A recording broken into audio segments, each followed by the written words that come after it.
Hey everyone, welcome to FilmSnobbery Live. I am your host, Nic Baisley. We're here, it's another week, it's episode 102 or something of that nature. We are just cranking these things out. You guys get 52 episodes a year.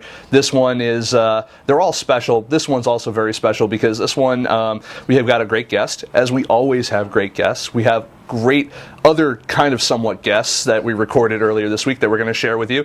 And we have other great news and other fun stuff that we want to get to you guys about. So I guess it is just kind of like every other show, but you're tuned in, so you can't leave now. So it's too late, you're stuck with us. Besides, what else are you going to watch? Toddlers and Tiaras? I mean, come on. So it's me, your honey boo boo, and, you know, I'm a little cuter. So we've got a great show for you guys. We've got a great guest on the show tonight. We're going to talk about his movie. I actually have a prop. I love it when I have props. The movie's EMIT. And actually, I'm looking at it backwards now. It actually looks kind of fun. The director we have on, his name is J.S. Mayank. I was trying to say, did I say it right? Mayank. Yes, okay. There he is. Look at him. He's a handsome dude, isn't he? He's over here. What, this way? Yes. So we're going to talk with him. He actually, I ran into him over at a screening at Raleigh Studios of his film, and it turns out we're sitting there. We're like, I think I know you from somewhere. And I said to him, like, yeah, I think I know you. And turned out he did a Kickstarter campaign a little bit ago that I had been following, and now I'd gotten to see his Kickstarter campaign come to fruition with this film, and it was really, really good. And we were chatting, and we kind of stayed in contact after the screening, and said, hey, do you want to come on? And he was like, absolutely, let's do it. There was definitely much forced coercion. I had to kidnap relatives of his and stuff like that, but we eventually got him on the show. They'll be released shortly. So so we've got we're gonna definitely show you. I'm really digging his movie, EMIT. You guys, when we're going to show you the trailer, and once you guys see the trailer, you'll kind of get the concept of the film. We're going to talk a little bit more about it. We're going to talk a little bit about some of the other stuff that JS has worked on, and what makes him unique, and his journey unique here in independent film, and where he's going from here. So what we're going to do is let's cut on over to the trailer for EMIT right now, and when we come back, we'll have our interview with JS Mayank, and we'll see you in a moment.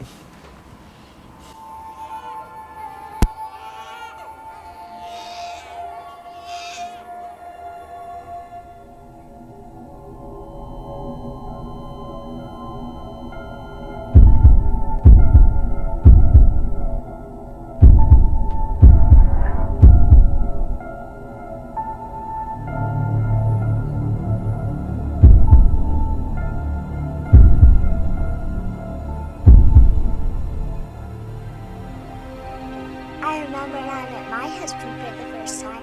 It was magical. Someone's an early riser. I couldn't sleep. All that anticipation. It's today, you know. I'm looking for the Wofford family. How are you holding up? Honey? You okay? Try not to think about it. Any second now.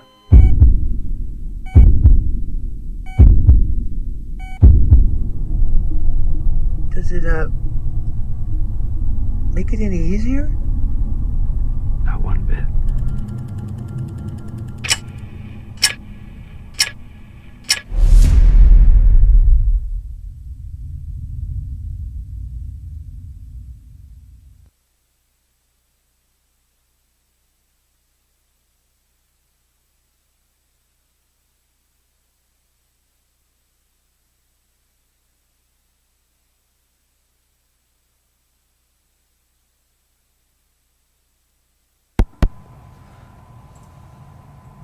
All right, everyone, we're back, and we're here with director J.S. Mayank.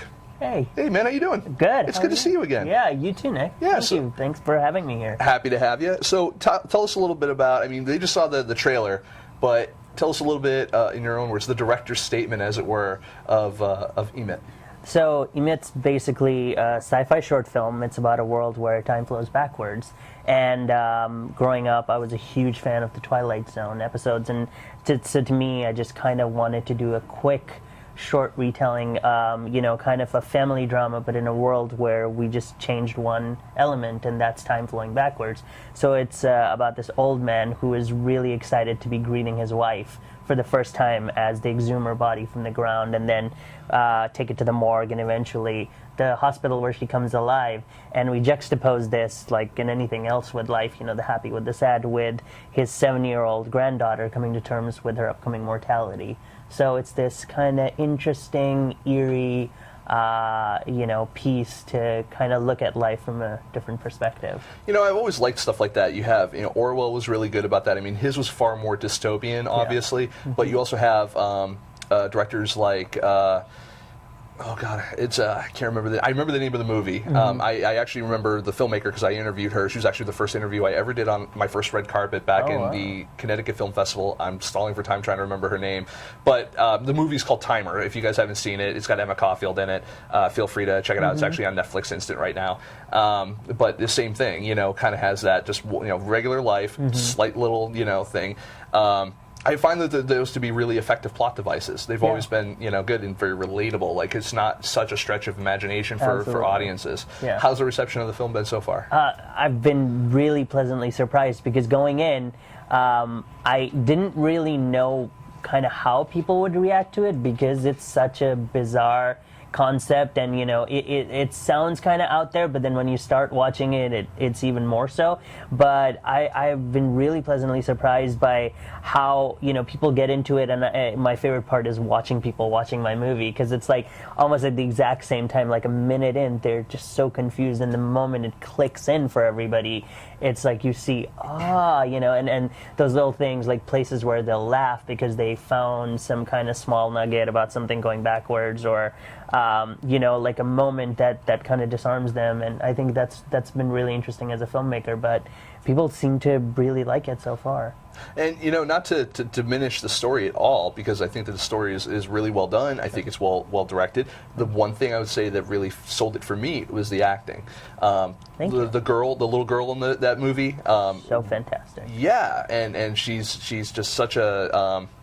she plays that really well, like, is almost a wizened youth, you know? And I think that's really an interesting...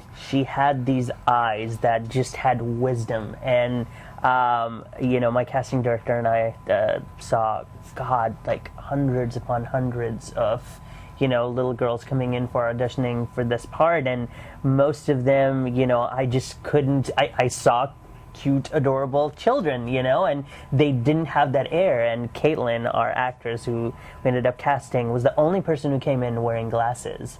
And I'd never conceived the character as such, and my cinematographer was definitely like, we'll have to shoot around that. But once I saw her walk into that room with those glasses, and she kind of looked with these old eyes, like she'd lived a life, and it was just so fantastic. And I also kind of, it seemed like the way she wore the glasses wasn't like straight up. It was a little down. She kind of looked over the glass. I don't know. It was the way it was done was really good. Thank and then, you. of course, you have Jack Coleman in your cast as well. And Jack, if you guys don't remember, from Heroes and a million other things as well. Heroes, The Office. The Office, yep.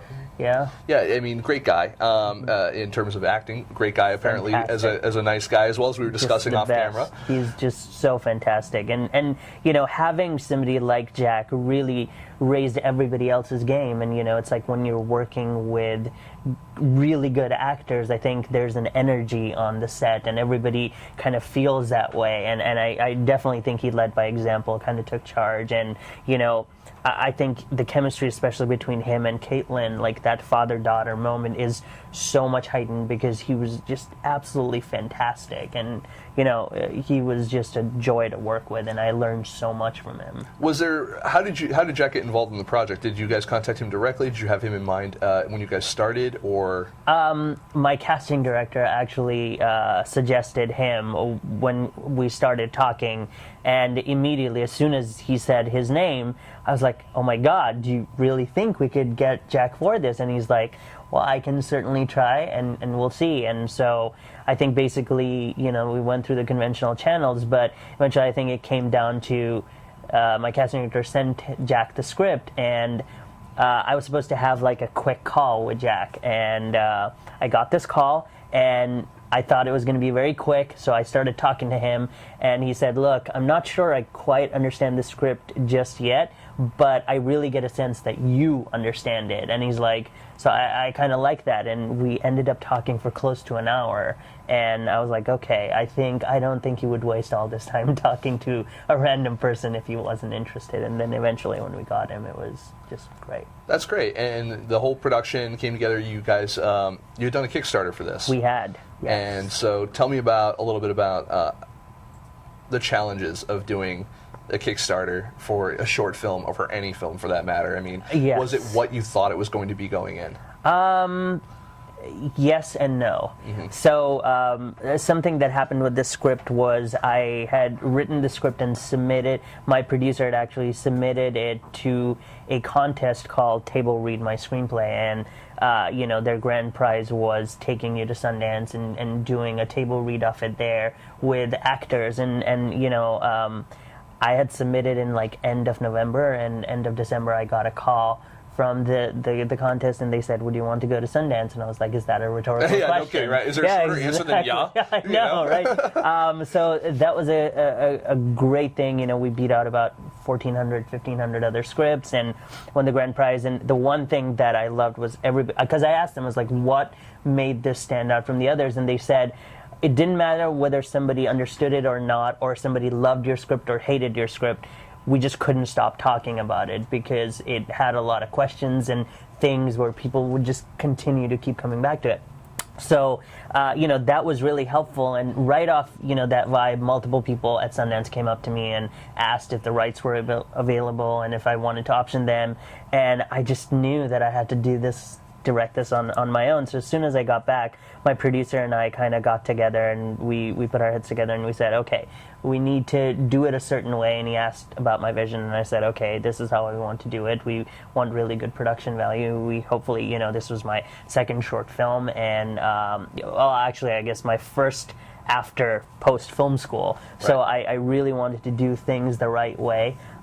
So we set a target, and we began the Kickstarter process. But for that, we did a lot of research. We talked to we looked at a lot of successful Kickstarter campaigns and a lot of unsuccessful ones, which I think I learned more from the unsuccessful ones. And it's like you say, you learn more from failure than you from success. Absolutely. Yeah, and most of the times it had nothing to do with the concept of the film or the talent of the filmmaker or the team involved. Usually it was really about how do you present, how prepared are you when you put something up on Kickstarter, how can you show the people that you've really done everything you can on your end first, and then you're going to them asking for that very last thing to kind of fall into place to make your movie happen. And I think that was something very important because we had most of our team together. We had started doing storyboards. We had already started location scouting, just kind of keeping things in mind. And how do you get all that talent together? I mean, talent in terms of crew, not just in front of the camera, but behind the camera. How do you get all those people on board and interested in what you're trying to do when at that point it's basically favors? You have no money, you have no... Absolutely. You have a plan. You have a plan, script. yes. I will say, in my experience in talking to most filmmakers, I think almost always it starts with the script or the idea. Every person I sent the script to, if they read it, they said yes. Right. The only people who didn't were probably who never got around to reading it. But every single person who read it and we asked about, they always would say yes, or how else can I help you if I can't do this on my own? But then also your passion. And I think the one thing that people kind of overlook is how prepared you are. Because everybody that I and my producers talked to, we would go in with a plan. Even before Kickstarter, we had a couple of executive producers who kind of gave us a little bit of money to put a teaser together, to start to get a casting director and some of these things going. But for them, we had won the grand prize. Right. We'd gone to Sundance, but we put together a really good proposal. We put reference pictures, and I kind of showed them the kind of tone. And we started talking to certain crew members who said, yes, if you shoot around this time, we might be available. So, it's, again, that thing where they're not talking in unknowns. You know, they're like, okay, this person is prepared and has a plan. So I think it's a lot easier for people to help.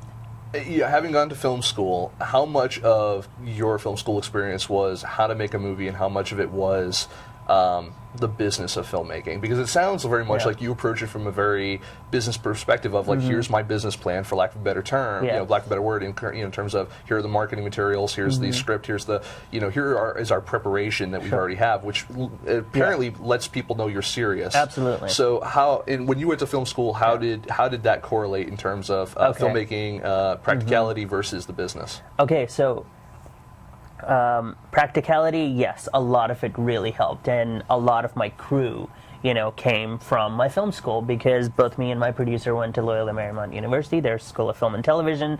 A lot, like my cinematographer went there. It's just a lot of people were people we collaborated from there. And then in terms of the business side, I would say in terms of pure film school, probably zero. But I will say I had the fortune of, I was fortunate enough to work as a grad assistant in their Office of External Affairs, which was where they would, reach out. So my bosses were the people, who would either do all the film festival kind of outreach or the alumni outreach. And so I got to learn and, be the assistant to these fantastic people who were doing so well. So they, I would, any big call that would come in from an alumni, I would get to talk to them. So if Brian Helgeland would come to LMU, I would be the person talking to him and greeting him. And so on and so forth. But there was one thing I would really stress to every filmmaker, and since I think a lot of filmmakers are watching, there's something that I did at LMU. It was a society called Grad Society, and it was all students. It was not associated actually with the film school. But I said, being in grad school, I would go out to people and say, please come and talk to us. There'll be 10 or 12 of us in a room. We'll buy you coffee. And we won't pitch you. We won't ask you for a job. We just need, we need to kind of borrow your mind, so to speak. And the people I got were like Paula Wagner, Mark Gordon, some of these, we got John August, Craig Mazin, just these fantastic, DJ Caruso, the director. And all of these people would come and they would love to talk, but a lot of times I got asked, how did you get them? I was like, I picked up the phone, I called their office. People ask me that same question all the time, like, how do you get not only the people on the show, but even sponsors and stuff like that? Sure. And so much of it is just not being afraid to pick up a phone and asking, because there are a lot of people who want to do that. I mean, it's an honor for them to be asked to do it, and they realize that they have something to offer. Absolutely. And whether it's a company like Sony or Final Draft or Hot Pixel, or fantastic, or whether it's John August or myself. No, absolutely. Definitely. So I mean, it's great, and it's great you had the ability the opportunity to do that, and did that prepare you for later on when you had to make those calls to get the resources to make your films, that you were just like, what's the worst they could say is no? Yeah, if you don't ask, the answer is already no. So how much worse off you are. It's like with Paula Wagner, I have this interesting story, because I would call her office, and I here's also, like, don't cold call people without having a plan. Like, don't get on the phone, just be like, okay, I'm going to call this person, and not know what you're going to say. Right. So preparedness, again, comes into a big theme, but I kept calling her assistant, and I would say, is she available? And I, had my whole thing prepared, and he would listen to it, and eventually, after 3 weeks of not getting to her, he eventually just put me through. And then I talked to Paula Wagner, and she's just like, wait, who are you? And so, I told her, and she's like, just because you got through my assistant, I'm gonna come. It was one of those things where, how did you do this? And obviously with her assistant, if you put a crazy person through, it's his job on the line. So again, being polite, being prepared, having, not wasting their time, not overextending or asking something, too crazy. And I would say up front, we're not going to pitch you guys any material. We're not going to ask you for a job or an internship or any of those things. So it kind of takes the pressure off. And, in a school environment, that was really easy to do. But again, it's all about taking initiative. If you guys are out there and see a filmmaker or, somebody that you really admire, maybe just go up and talk to them. I mean, don't bother them if they're having dinner, because that's one of my pet peeves. Yeah. I love bothering you when you're at dinner. I know. I just look the other way and I'm like, I don't know who this person is. I don't know. No, believe me, a lot of people do that. Just like security. We actually do have let's take a second. Let's take a question or two. How's awesome. that? Yeah. So we have one here from John Hoff 3. He's usually in the chat room. This one's coming from Twitter. Okay. He said regarding EMIT, it's an interesting question. What are your psychosomatic philosophies when casting for a film? Psychosomatic philosophies while casting a film. That's a lot of big words there. Yeah. And some alliteration. Okay. Kind of. I don't quite understand why psychosomatic. Okay.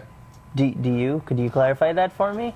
I think he's just trying to say like visceral. Yeah, like what's your mindset when you're casting for a film? How do you envision the characters? How do you when you're looking at someone? Are you looking for the character? Are you looking at the actor? Are you looking for both? Yeah, I think it's a combination of both. But the interesting thing with this, because sometimes the director isn't the writer. In this case, I was. But I think what was, when I put the director hat on, I kind of try to be like, I've done all the work as the screenwriter. Now I really have to look at it as a whole, as a movie. And, the example that I was giving about the little girl, we saw so many, and it came down between two actresses, and one had a lot of experience and was on a very popular TV show.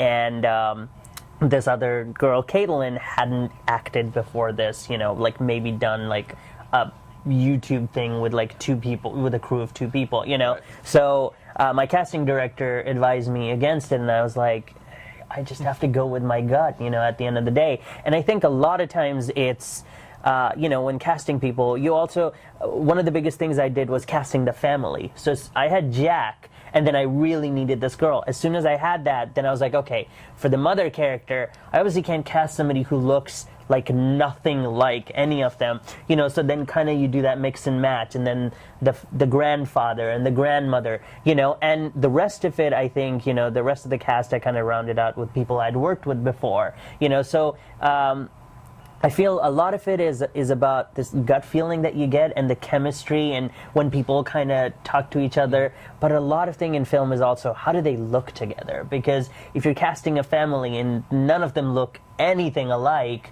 it kind of takes away a little bit from it kills that suspense of disbelief. Exactly. But you being the writer-director on this, I'm assuming when you were writing it, you had. If you're anything like me, when I read a script, the movie itself is playing. The movie of the script is playing in my head. Yeah. Regardless of whether or not you see specifically Jack Coleman or specifically this girl, you have a vision of this family. Absolutely. If you're not the writer and only the director, yes, how does that mentality change? Because then you don't have basically your own experience that you're drawing off of from when you were writing it. You're basically going at it from a standpoint of who's the best read.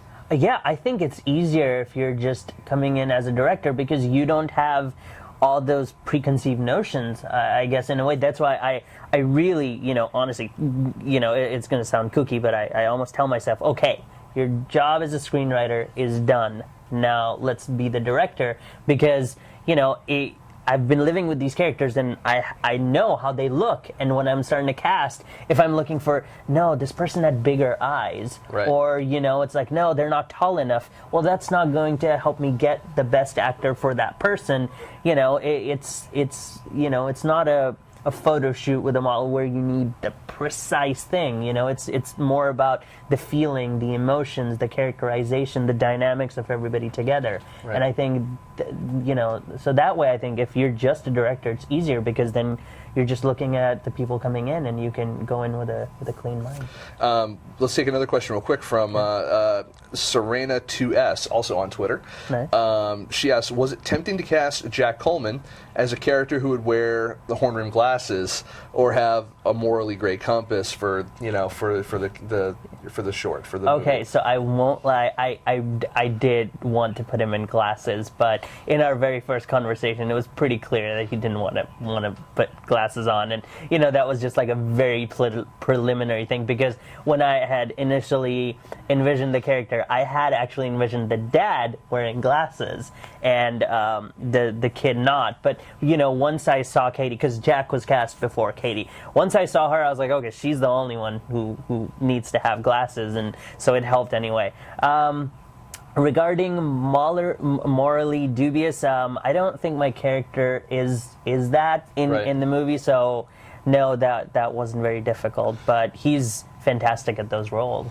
Oh yeah, he is. Yeah. I mean, I can see how you're taking your daughter to the hospital, and he has to explain the whole life and death situation. There's a million different ways you could play that character.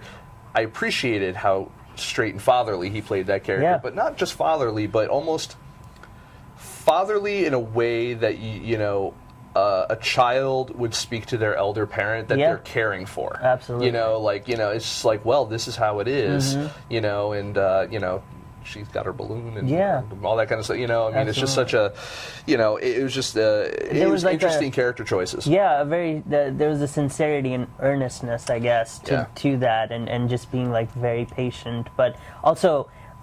Like you said, like there was almost a deference, she's lived a life longer than him, and even though he's talking to a physical 80-year-old, and the character is like 80, so he did a fantastic job. Good stuff. So let's talk a little bit about. I want to talk a little bit about the effects in the movie, because if you weren't familiar with this, I mean, any sci-fi movie, it's got to have some sort of, kind of little, you already have the twist, but it's got to have some sort of, technology behind it that kind of tells the audience, visual cues that tells the audience we're not in Kansas anymore. Type of situation.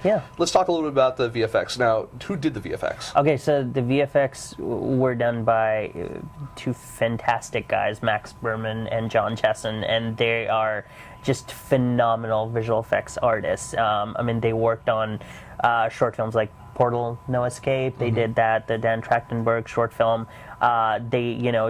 John was just coming off of working on Argo, and right after ours, they both went on to work on Iron Man 3. So they're kind of pretty badass, They're huge in Japan. They're huge in Japan. They're fantastic and just genuinely gifted, but also just super nice. And I think.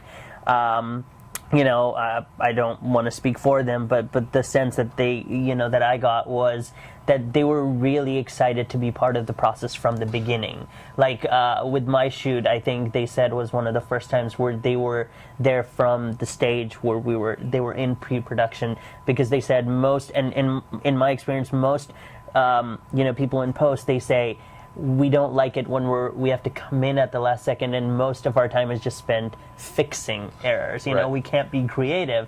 But with Max and John, I had at any point, even when we were going scouting, at least one, if not both of them, and they could just tell us, you're doing this shot, and that's going to be really cool, but we could probably do it half easily and make it twice as cool if we did it this way. And just having that freedom of having them there was incredible, and it saved us both on time and money. It was great, because they were like, we can just shoot it the correct way, and then we don't have to fix anything. We can just be purely creative. Yeah, I find that that's true in most post-production, kind of situations where, whether it's VFX, your sound, your color, whatever, the earlier you can get people involved in the process, the more like a colorist can, help you set the palette for the film and can give you an idea of, okay, this is the camera you're using, these are the settings you're using.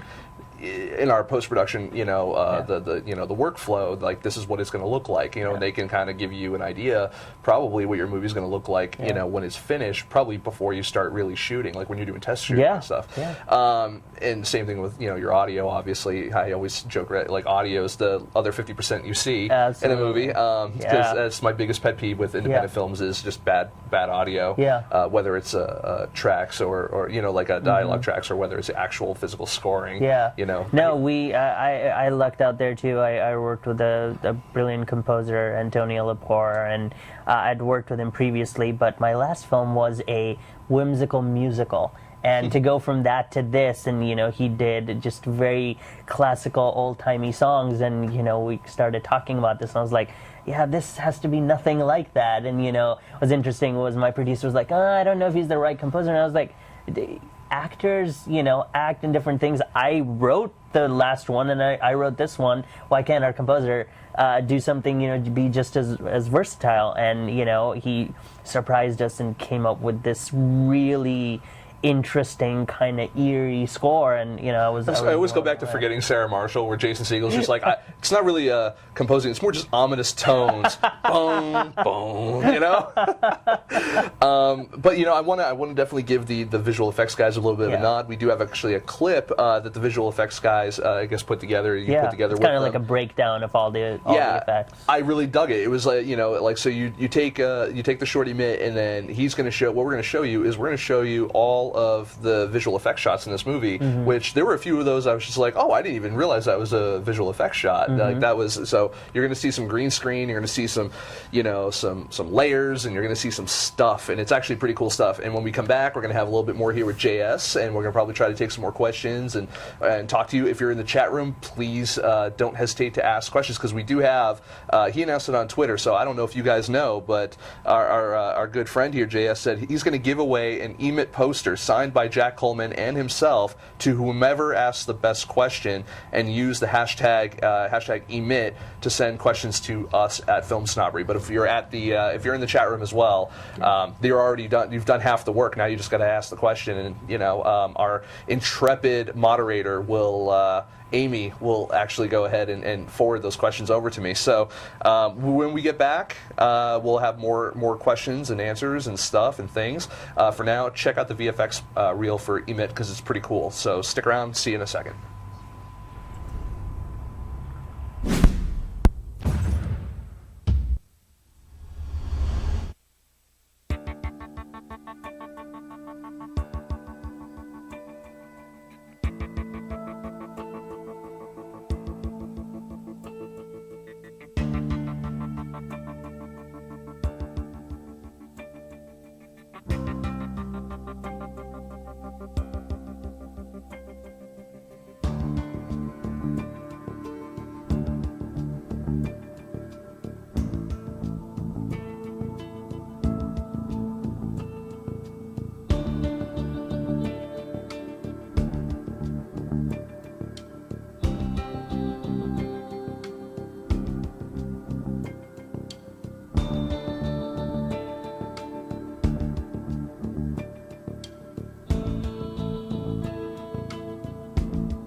And we're back. JS. Yes. That was good stuff, right? Yeah. Yeah, what they just saw? So fantastic. It's wonderful. Yeah. you should go watch it again. But you can't because it's live. Well, I guess you'll just have to watch the archive. Yeah. So we have, let's take another quick question here from Twitter, the Twitter. It's actually from Orlando Film Fest. This is less of a question, more of just a statement. Oh, okay. It's saying, hey, Film Snobbery, ask JS if he plans on submitting EMIT to the Orlando Film Festival. Watch the trailer, and we think he should. That sounds like an official acceptance to me. Okay. Yeah, so. Yes, I will definitely submit. Are you guys still doing the festival circuit? Yeah, we're doing the festival circuit. We played at the Newport Beach Film Festival. We played at the Sci-Fi and Fantasy International Festival in Athens, in Greece. And in fact, just this past week, we played at the Sci-Fi London Festival, which was just fantastic. What is your criteria when you're going about looking to submit to festivals? Because obviously it's a costly endeavor, Sure. just like anything. Yeah. And which actually, kind of like a question within a question, so bear with me. But I was also going to say, did you budget in your Kickstarter that you did for things like film festivals and stuff like that? Yes. Okay. We had budgeted a certain amount. Obviously, we've gone a little over. Everyone but, does. Yeah, but, that comes out of the filmmaker's pocket. Yay! But yeah, no, I think a lot of it came down to, I first and foremost targeted all the science fiction festivals because, I was hoping, and now I'm seeing for sure that it's really playing well with the sci-fi community. But so I'm seeking out every science fiction one. However, we aren't just playing in sci-fi festivals. We played at the Newport Beach Film Festival, we played at the Julian Dubuque Film Festival, and we have a couple others that are coming up where we're going to. So I guess, I kind of look, it's a combination of where is it playing and what, obviously mine being sci-fi, that's the first criterion, but the second is, kind of like a filmmaker experience, and I've kind of looked at, certain things, how hands-on they are. Do they actually invite the filmmakers there? How, do they show your films a lot? Like, I went to the Julian Dubuque Film Festival, and it was in Iowa, and I'd never been to Iowa. Didn't really know what to expect, but I just had the best time there. They flew us out there. They put us up. And, every screening was packed, and, people would just come up and kind of stop you in the street and talk to you. And, so, like, those are experiences as a filmmaker. Like, I would have never thought somebody in Iowa is going to see my short film. But now that's happened thanks to a film festival. And people in Athens and people in London. Yeah, and exactly. You're all over the world. Yeah. That's great. And you yourself have an interesting story. I feel like I'm going to play this interview much like your movie. We started with the distribution. Now we're going to go back to... Happy Accident. Happy Accident. It was planned. No. So, no, but my question is you starting... getting into film before this, you went to film school, and then before that, where did the idea germinate of like, hey, I want to be a filmmaker? Or did you want to be a filmmaker? Were you just curious? Did you want to be a producer? Did you want to be an actor? Did you want to do anything else? Oh God, no, not an actor. I could never be. Being in front of this camera is just about as much as I can handle. No, I was born in England, brought up kind of all over. My parents traveled a lot. I've lived in England, India, Saudi Arabia, and Europe, just like all over. Your accent is so neutral.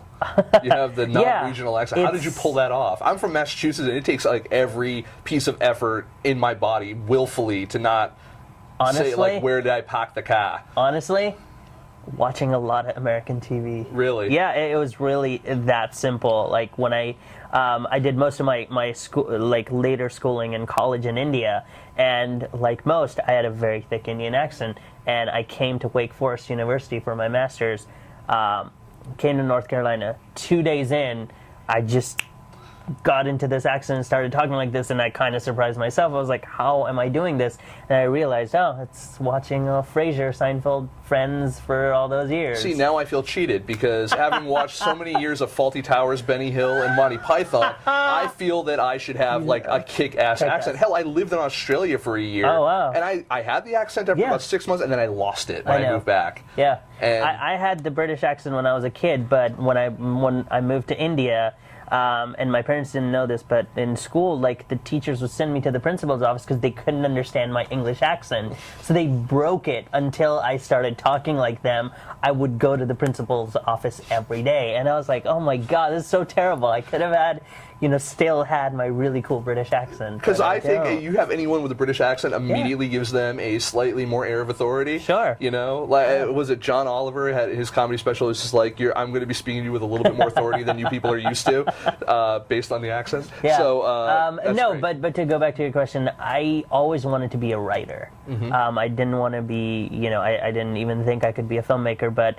my parents, my entire family is doctors, and when I would say I wanted to be a writer, they'd be like, "Oh, so you want to be a journalist?" And I said, "No, I want to be a writer." And they didn't really understand how you make a living at being a writer, and I couldn't quantify it for them. But I said, some way, shape, or form, I want to be a writer.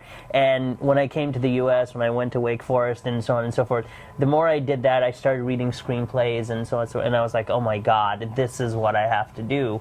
And then I went to film school, and that way I progressed. But it always came from writing for me. Why go all the way to the United States to do something like that rather than going back to, so let's call it home turf, Sure. going back to England and maybe doing a British film school and then maybe trying to work over at like Pines, Sure. Those. Yeah, I was actually accepted to schools both in the U.S. and the U.K. And actually, in hindsight, maybe I should have gone to the U.K. one, because one of the teachers there for that year was Julian Fellows. And, Gosford Park had just come out. But at that point, I wasn't sure enough, because that was a film program. And for my first master's, I just went for a communication and film, like a general master's degree, and I ended up taking every film class they offered, a lot that they didn't even offer to grad students. I would just talk to the professors and kind of course them into letting me sit in the back and just kind of listen. But I think I chose the U.S. just because I was like, I could always go back to the U.K. because I'm still a British national. So I was like, I could always just go back to England. So I wanted to see, what it was like. And I've been pretty happy. I can't complain. How long have you been here in L.A.? About 4.5 years. I think. 4.5 years? Yeah, 4 years. You liking it? That. I love it. Yeah. Yeah, it's. I know there's so many people who can't believe this, but it's my favorite city in the world. Really? Yeah. I mean, it's like the place where my favorite thing in the world is movies, and this is where you can watch any movie that's going to come out. If any Hollywood movie, if it's releasing in two places, it'll be LA and New York. Yep. And just everywhere you look, somebody people want to talk about film and like film. So how do you sustain in this industry? Like how do you avoid the phone calls back home to Muma Mupa, where you go like, hey, rent's a little tight today. Yeah. Could you send money? Right. Well, I mean, love JS. Fortunately, I have very supportive parents. They were just so fantastic in terms of, they said, look, you'll do what you want to do. And I was always a really good student all the way throughout school, and so on and so forth. So they kind of knew that whatever I do, I'll kind of land on my feet. Right. And they said, like, if you became a doctor, we could leave you our practice.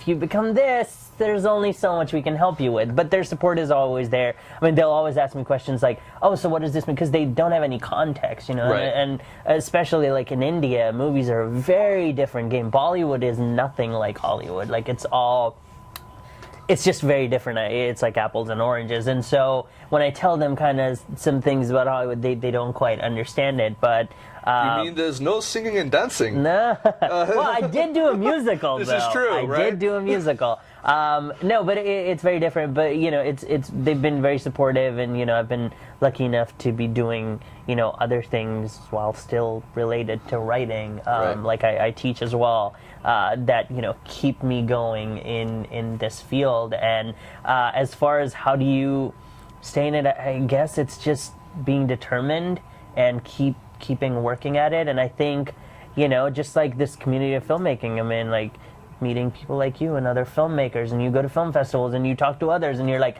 so how did you do this? And you kind of hear the same common threads between everybody, and you're like, yep, that's what you've got to do. And you hear all these filmmakers who've made it, and I think the one thing they keep on saying is we just weren't going to take no for an answer. We just weren't going to quit. My parents just used the old standby of like, so when do you get a real job? Like, that'd be great. Yeah. Like I have 4 I know. jobs, and Yeah. they're all very real to me. Absolutely.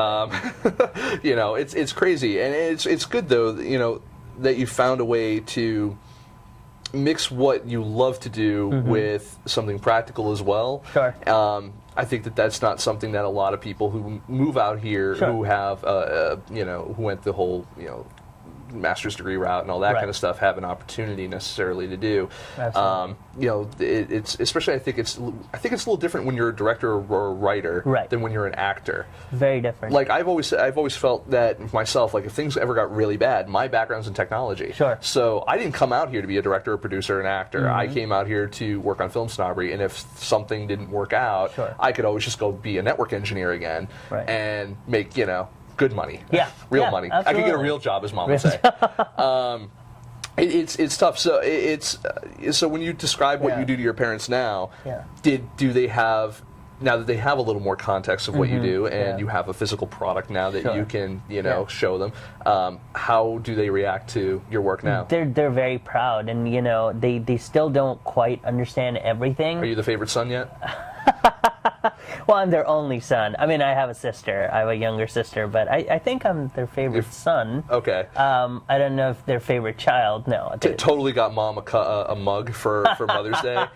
It was a total lark. Yeah. It was one of those pop-up gifts on Facebook, and it said like, I love that we have an unspoken bond. That I'm your favorite child. I'm an only child, by the way. Nice. So I was just cool. like, you know what? Sold. Like good on you, Facebook. Absolutely. You actually, your marketing actually was relevant for once in my life. Yeah. But if I could go quickly to a point you were making, I wanted to say, and I don't know. I mean, if any of the viewers are actors, but I have a tremendous amount of respect for actors because, like you said, we as writers, directors, reviewers, we can do what we want to do whenever we can do it. I can just open my computer and start writing. A director, doesn't even need actors. Like you could take miniatures and just take your iPhone out and film something and put music to it. Like we can do things. An actor can't just go out on the street and start acting. You need, others to. I mean, you'll be termed a crazy person if you start doing that. This is true. Yeah. You'd be Gary Busey. I met Gary Busey at the Dubuque Yeah. at the Dubuque Festival. He was the honoree. Love Yeah. you, Gary. Love you, Gary. Crazy Yeah, bastard. he's actually pretty awesome. Yeah. He's a really funny guy. But yeah, just actors. I have a whole just so much respect for what they do, and how they have to go through so many different things and so many different jobs, and then every time they're on camera, they try to give their best, and so. I understand that I can do what I love doing whenever I want to do it, but they can't necessarily. So it's just I always feel like everybody on the filmmaking team, it's interesting when if you could just cut the actors a little bit more slack if they're having a tough time, because there's so much more that they have to go through. Do you ever keep like resumes and headshots of actors that you've seen like for a role, but maybe they weren't right for that role, Sure. but maybe in your head you're like, but I have this other script that if we make it, they might be good for, so I'm going to hold on to this. Do you All ever the time. kind of do you? Yeah, absolutely. Yeah, there are people I'll meet and I'll keep in touch, and via Twitter or Facebook or just like other people that I'll meet. I mean, yeah, it's just like even through our casting director and people I saw, there were a few people who were very interesting, and I definitely keep in touch with all the other actors that I worked with before, and I'm constantly thinking of them for other roles. Like in this one, my 2 leads from the last one, I didn't have huge roles for them, but I said, look, I have a doctor and I have a nurse, and I need good actors. I don't want somebody just like kind of standing in there. And they both just were like, yeah, they liked the script, they liked the part, and they said, we'll come play for a day, and it was fantastic. But I think, again, it wasn't a media role or anything like that, but when you have that trust of actors, they want to work with you. And I really appreciated your compliment about the acting, because I feel like they say casting is like 90% of the director's job, and I think working with actors is my absolute favorite part of it. I have a question from the audience here, but I definitely have one more follow-up question to that. I just want to make sure that we get all the questions in. H. Proctor 777, from the filmmaker's perspective, what makes a particular film festival attractive? I think we touched on this a little bit in terms of where would you want to go, places you haven't been, audiences that you haven't possibly reached or touched yet. But when you're looking at the nuts and bolts and the black and white of a film festival, do you ever look at things like previous attendance, their types of films that they typically screen, the other panels or other things that surround it that are longevity of the festival? Are they in their first year? Are they in their 10th year?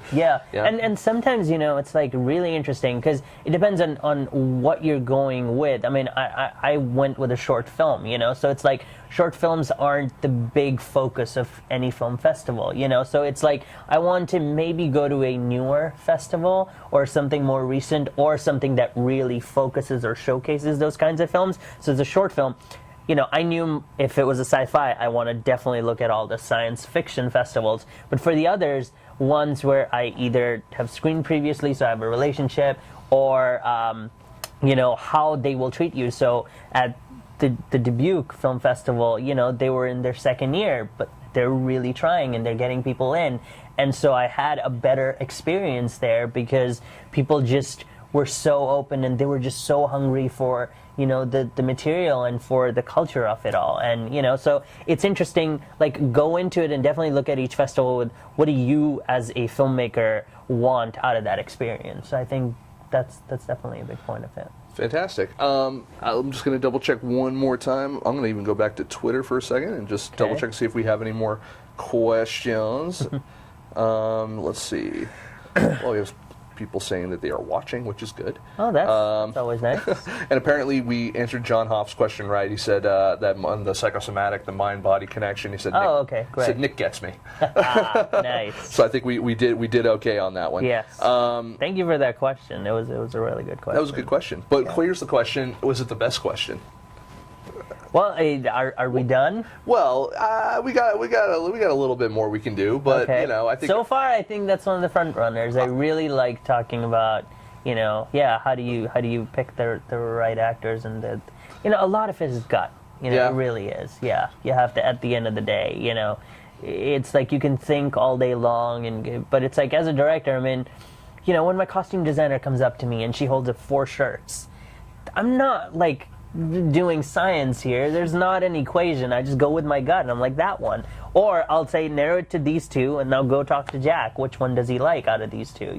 These 2 will work. Or you just bring your cinematographer over and so, but if everything else is perfect and they're like, we just have to make a decision between those 2, you just go with that one. It's a 50-50. It's a 50-50. It's like, it's a gut thing. And a lot of it is, if you've done all your homework, it's like I did storyboards, I had my shot list, I had all, we had gone and scouted and, a really good schedule, but things change and, it's like I wasn't beholden to any of those things. If my cinematographer came up with a great shot that combined 2 or showcased something else, then we went with that one. Or my visual effects guys thought there was a better way to do something, we went with that. Or if my editor, which happened in our script, it's like, the movie isn't how the script was written in terms of the order. He messed around with things, and the order of it is way better now as a movie. And I think that's where the difference between a script and an actual film comes as well. Is there?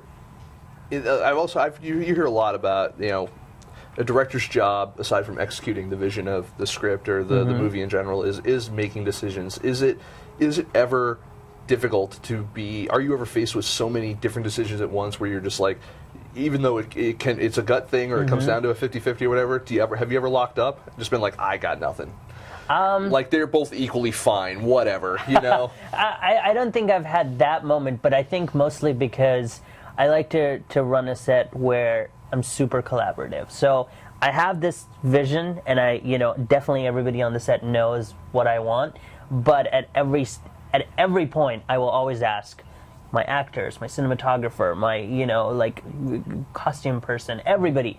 What do you guys think? Is there a better idea? And, it's like, if I'm locking up, I'll just call my producer over and say, okay, what do we do? And, usually there's that freedom. And, even if they're giving you ideas that aren't helpful, I like to think as a filmmaker, it's always good to give people a reason why you didn't use their idea. Like, if you're not, so you say, I appreciate it, but I think one of the worst things you can do, and as a director, especially with actors, is like they give you an idea and you just say no, and you don't explain it, or just say, just because I said so.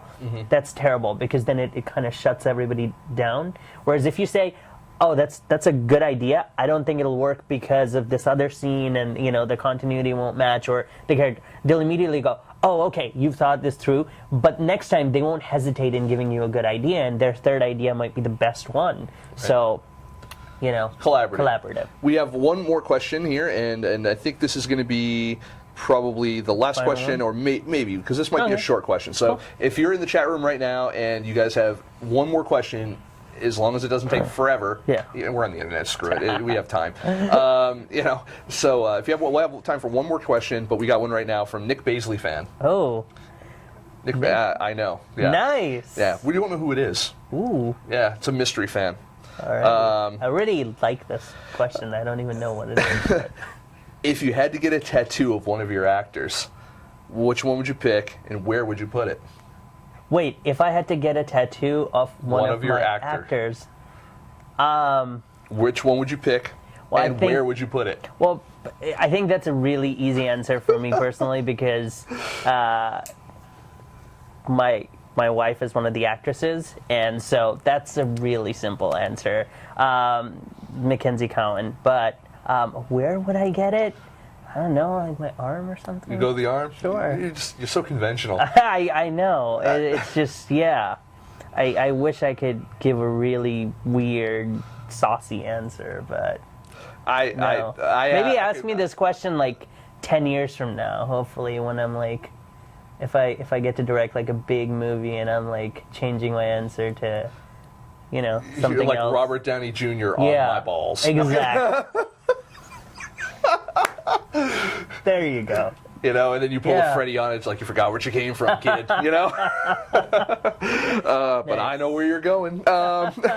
So I'm just going to double check here. All right, so in regards to when you ever get a chance to make a big feature film or something like that, do you have plans to, is it, now that you have this out, this is, along with your other stuff that you've made, you have you're starting to build a catalog. You're starting to have this calling card. Your known quantity in as much as you know how to present your materials and get people on board. What's the next step? So I literally just, and by just I mean like last week, got hired to write a script. So I'm working with a director on a movie that I'm writing for him. He's based out of New York, and I can't really talk too much about it. But feature or short? It's a feature. It's a feature. It's a feature that I just got brought on by a producer, and the director is actually out shooting a movie right now, or is in prep. So he's literally going off to do that. I'm turning in like an outline tomorrow, and then going on. So right off, I finished, EMIT, and so I got hired to do this. But I have two feature scripts that I'm kind of looking between what to do. One's a sci-fi noir set in Hong Kong. Okay. And the other couldn't be more different. It's a British dramedy. A British set, dramedy. Obviously in England. And maybe you'll get the accent back. Yes, I'm hoping so. Like maybe being there for like 6 to 8 months will really, tune it back in. Maybe, and you'll come back on the show at that point, and we won't be able to understand a word you're saying. We'll browbeat you into being American again, because that's what we do. That's so great. I'm just going to double check here. Anything else new? I'm going to double check. What's great Twitter is my producer from EMIT is actually in Hong Kong right now working on the new Michael Mann movie. Really? Yeah. So we're like, you need to make more connections with all the, because he was in Beijing for the first part of the year, working on Iron Man 3, and then he came back for our screening at Raleigh Studios, and then 2 weeks later he got hired on the Michael Mann movie, so that's where he is right now. Must be nice to be him. Yes. I am still here. He doesn't get any sleep, but he's doing very well. Nice, so, and you know, it's great. Again, it's always fortunate when you can be successful doing the things that you love to do, and you can get some recognition for it, and people see that and they want to hire you on to other things. I mean, was without going into too much detail, the script that you're writing now, the feature, you know, for the dude over in New York, you know, did this person see your work previous, or was this a referral? Or yeah, so the producer on the project was somebody that I have been developing another script with, and this director came to the producer, said, I have this idea, I don't have the time to actually write it myself. Do you know any writers? The producer, since he's already developing something with me, he's like, yes, I have another person. So they told me about the project, pitched it to me, and the movies I quoted to them as references were the ones that they were thinking about. So it was just like a perfect, combination. And the great thing that they did was they put me in touch with this incredible guy who was a soldier and is now back. He worked intelligence and so on and so forth. So I get a lot of kind of like insider lingo and things like that are very interesting. Defense Intelligence Agency. It helps to write a more complete and more realistic characters and all that kind of stuff. Yeah, very James Bondy and whatnot. Yes. Yeah. I mean, it's actually the opposite of James Bondy, where they want things to be as real as possible, and so, like he said, a lot of times they'll watch movies with military personnel, and they're like, nobody talks like that. Yeah. So it's like, this is a really interesting part where he's connecting me with, buddies of his, and like telling me, okay, so this is what happens in real, special tactical operations, or this is what you do in training, and pointing me to manuals and stuff where I can read and watch and kind of talk to some real soldiers and see what. Is this the end game at some point where you want to be the guy who's going to either write and or direct the next Avatar or the next Dark Knight? Or I would love to. Are they going to hire you to do the Justice League movie? Is that what we're going to get? I mean, that's. I would not say no to directing. Maybe 7 years from now. That would be nice. No, I would love to. I mean, Nolan started this way. He started making Following movies and the Following. Yeah, Memento and all. Exactly, so honestly, I think I'm refining myself as a storyteller or a filmmaker, but I think the leap that I took from my last film to this one was so big, and I feel like having worked especially with actors like Jack, I think I'm ready for another big step and for my first feature, so that's definitely something I'm Where do you feel that you still need, I don't want to say you still need to work on, but where do you feel like, what, if I just had this one experience, I would have a more complete understanding Shooting of my action. job. Shooting action. Yeah, that's one thing that I'm so fascinated with, but just haven't had a chance to do. And it's actually one of the big reasons why I'm contemplating, when I'm talking to people around me on which feature we should do first, is trying to go the British dramedy route first, is get my first feature under the belt and then go to the other one, because there is a fair amount of action in that one, and it's daunting, but it's also challenging. Like I can't wait to, like, one of my dreams as a filmmaker is to get to blow up a car. I want to do that on film or on screen. I have to do that. You're like, I want to have the opportunity to destroy like 100 GoPros and on someone else's dime. On someone else's dime, exactly. Absolutely, yes. I think that, I'm going to take one more last look, but I think we're done in terms of the questions and stuff, so it's time to pick for the signed poster for EMIT, signed by yourself and Jack.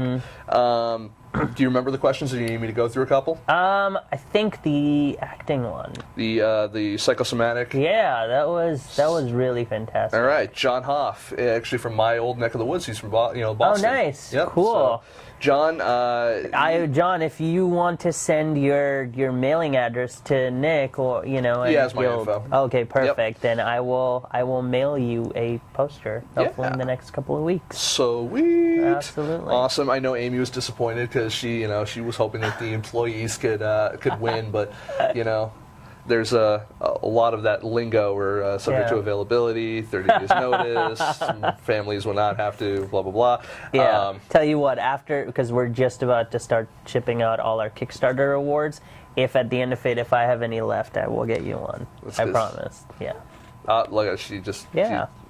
That was a squee moment. She's awesome. That's cool. So I want to thank you. Where are you going from here? You got, I mean, you're obviously working on this. You got to do that outline. Yeah. You have any other festivals you're going to? I think we're just we're waiting to hear from the second cycle, because we're at a time where we caught the tail end of one festival cycle, and we're gonna start now hearing from a bunch of film festivals. But Fantastic. Really, next thing is digging into this feature and into the script, and then trying to get my own off the ground. Awesome. Yeah. All right. Well, everyone, that's good friend here, J.S. Mayank, and I'm excited to see what happens next, because I really enjoyed EMIT. I really enjoyed having you here. Thank you. Very cogent, coherent responses that really makes my Robert Downey Jr. testicle comment really just seem so brutish and out of character. But that must be the British politeness.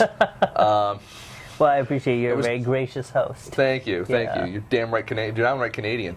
No, you're damn polite. So no, I want to thank you for coming on, though. It was really great to meet you at Rally. I'm glad we could follow up this way. Absolutely. Do you think you're going to go? You're going to ever have to go that Kickstarter route again? Would you go it again, or would you? It's such a job. Yeah. It's a 24/7 job. So if I can avoid it, I probably will, but it's a fantastic tool. Fantastic. It's just great for filmmakers. You can follow JS over on Twitter. He's at twitter.com/JSMayank. It's MAYANK. Yep, that's right. Yep. And where else can we find you? You got anything else anywhere else? How about any more information on EMIT or? You can follow us on Twitter on @EMIT the short, EMIT the short. I think we're just there right now, and we're gonna, start slowly going out with, our website. You can also find us on Facebook.com/EMIT the short. So nice. Yeah. And then in 5 to 7 years, when he's doing the Justice League script, and he's long forgotten about his stint here. He's going to be covering this show up like he had a porn career or something. He's going to be like, no. It's the RDJ test. Yeah, it'll be like, can we cut that out? Yeah. I would be like, no. Not at all. Yeah, because on the junket, that's the one thing that's going to show up. Oh, I so hope so. Oh, God. Look, if that is my legacy, I'll take it. Absolutely. Nice. So, again, I want to thank you for coming on. Thank you so much. All right, guys. We have a little bit more show for you, so stick around. We'll be right back.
Hey, and we're back, and you know what? We're going to be going away again in about 2 seconds, but we actually have an interview we did. I actually filmed it last week We actually have an opportunity to get it out to you. We're going to show you a little piece of it in a moment. It's with a gentleman by the name of David Rich. David Rich is he's a comedian, he's an actor, also a director. He happened to make a movie called Actor, a documentary, and it's actually really cool. The word documentary in it is actually a kind of a misnomer because it's actually, and he talks about it during the interview, it's an animentary. I think that's how he does it. It's an animated documentary, so which I always thought was cool, and it's got tons of talent. It's about being and becoming and surviving as an actor in the industry. We kind of touched upon it, during our interview with JS, that it's a very difficult industry to be in, and once you decide to be an actor, it's kind of almost all you can be aside from a barista.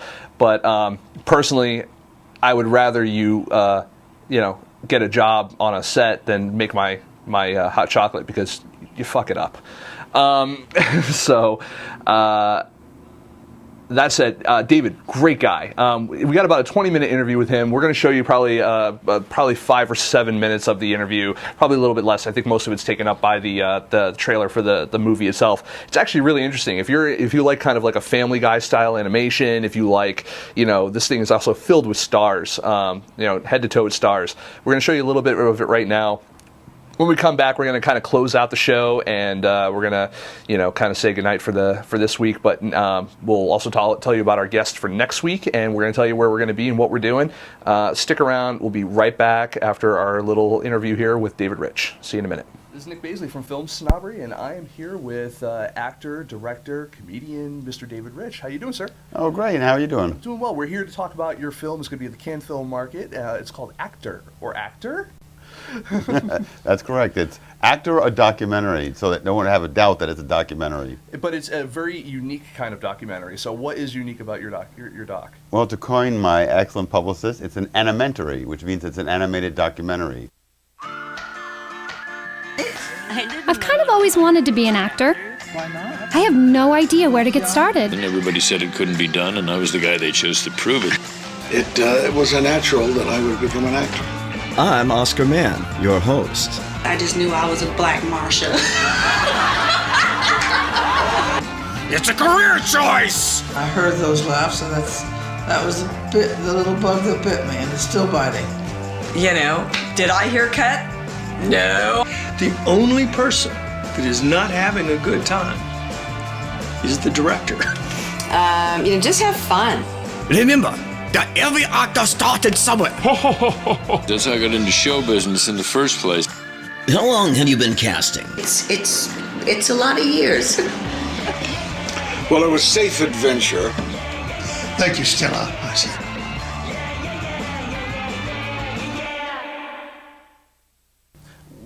What made you decide you wanted to go to the extra trouble of not only just making the documentary? I think we were discussing a little bit earlier, like you get hundreds, sometimes thousands of hours of footage, and you have to go through that and edit it and find the best bits. Then you're like, let's add an animation layer onto this as well. Well, because acting is something that people see in their movies, their TV, and everything, I wanted something that would be interesting. And documentaries notoriously are great at presenting information. They can be cute, but a lot of times the information gets boring. Mm-hmm. And so I wanted something that I'm very passionate about, acting and directing and such. I wanted that to be presented in a way that would keep your interest. So by making it an animated feature, in the same level as a Family Guy animation, mm-hmm. It allows people to have fun while learning about what it means to be an actor. And you said you're an actor as well. You do stand-up. Hey everyone, we're back, and I was busy chatting with JS over off the side there, so fun times. Always love it when you have a good guest that you can kind of just gas bag with, war stories and whatnot. So one of the things we definitely want to talk about is we want to give some quick sponsor plugs. I want to talk about our first sponsor, literally our first sponsor 5 years ago, Sony Vegas Pro 12 now. Oh wow, I almost said 7. I think that was actually when I got involved with them, how far back we've gone. Vegas Pro 12 is awesome. Not only is it the first editing system that I learned how to edit on, I don't even call it editing. I cut mostly. Real people like Amy, edit. Why did I say Emily? At least I'm not sleeping with her. No, that would be far more awkward. Much like that statement. So So here's the deal. So Vegas Pro 12, one of the reasons why I also like it is it comes bundled with DVD Architect. And DVD Architect, one of the great things about it is it allows you to burn and master Blu-rays. And what better software to use for burning Blu-rays of your independent film or any other project you have than using a Sony piece of software to do it, because they know how to do it right, because it's Sony, it's Blu-ray. There you go. So Sony Vegas Pro 12, they're just Sony Vegas in general. Sony in general has been a fantastic sponsor of ours for the past 5 years. Anytime we've ever said, hey, we want stuff and we want to go here or we want to do this, they've been like, we're in. No questions asked. So much props to them. So I'm going to say thank you to them. I also want to say thank you to our current sponsor. Obviously, we're here in their offices right now. I want to say thank you. You saw the ad for them, Hot Pixel Post-Production. Hot Pixel's been really great to us as well, not only providing us with a place to shoot, but providing independent filmmakers with an opportunity to get the best bang for their buck for their movie. Basically, you can get the Cadillac of colorists, the Maserati of colorists for a Pinto budget. You can get a great editor. You can get a great sound guy, post sound guy. Get your 5.1 set up there for your flick.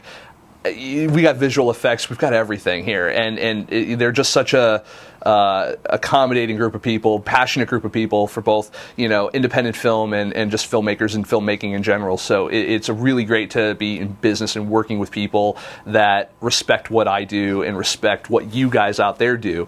So if you guys do have any post work or anything you guys need, just keep Hot Pixel Post Production in mind. They're over at hotpixelpost.com. Feel free to tell them Nick from FilmSnobbery sent you. I don't know if it'll get you any money, but it'll make me feel good. So they're really cool people, though. And I also want to talk about, So I'm going to talk about Hell Walk for a second. Hell Walk. Okay, so Hell Walk is this charity walk that I'm doing. It's a little complicated, but cool. Stick with me. All right, so Hell Walk is going to be at the end of May. And if you've ever want to see an ovoid man heart burst out of his chest, then you're going to want to come see me walk at Hell Walk. We'll have more details coming up later on this month, as the date of the event gets closer. I believe it's going to be at the Dirt Cheap Studios in Santa Monica. It's basically watch me walk around 100-foot track indoors for hours and hours and hours and hours and hours until I drop down dead. That is the whole point of Hell Walk. Now, why am I doing Hell Walk? Well, it's because it's for charity. Each person walking in Hell Walk is walking for their own individual charity. My charity is called KidFlix. KidFlix.org basically gives DVDs and movies to sick kids over in pediatric centers to help them get better. Because I know that when I'm sick and at home, and even with just like a minor, stubbed toe, that puts me down. I just want to tune into something good. I don't, I want to take my NyQuil, give myself into a coma, and I want to watch some good stuff. Most of these kids don't have an opportunity to do that. We're, myself and girls actually, it's actually started by 4 sisters over at kidflix.org are, that's who's, they want to change that. They want kids to be able to have some of those comforts from home that they miss while they're in the hospital. So that's what Hell Walk is about. I'm walking in Hell Walk. Basically, the idea of it is it's last person standing. So it's myself and a group of other people, and we all start walking, and then the last person to be left standing wins the money, all the money. But that said, I don't want your money. I'm not going to sit there and say, like, hey, I'm doing a charity fundraiser. I'm going to do a Kickstarter to raise money for this charity. I don't want that. But what I do want, and you can feel free to send them over to me. The address is on the front of FilmSnobbery.com, right at the bottom there. If you have any G to PG-13 movies that you don't want anymore, send them to me, and I will donate them on behalf of Film Snobbery over to the people over at KidFlix, because these people over at Hell Walk are busy raising all the money. And I would love it if you would support them, but you don't have to if you don't have cash. Maybe you've already spent all your money on this huge DVD library that you no longer watch half the movies. Give them to me. We'll give them to the people at KidFlix, and everybody wins. And I'll give you a shout out on Twitter, Facebook, whatever you need, just to say hey, thank you, and all that. Make sure you get your props, your due, and all that kind of stuff. But really, we're doing it for the kids. you know, again, nothing worse than being stuck in a hospital. You got that hospital smell, you know, you got the cancer-riddled brain and all that kind of bullcrap. You got enough to worry about. Why not get, you know, some cartoons, a little Justice League action, a little Batman Beyond, or some, you know, Adventure Time, or I don't know, any of that kind of stuff. Get that stuff, just, you know, some mindless entertainment to kind of, you know, whittle away and get your spirits up a little bit, you know. So send over some DVDs, all the way up to PG-13 they'll take. And I mean, if you want to send me the porno, that's fine, I'll keep it. That one will be mine.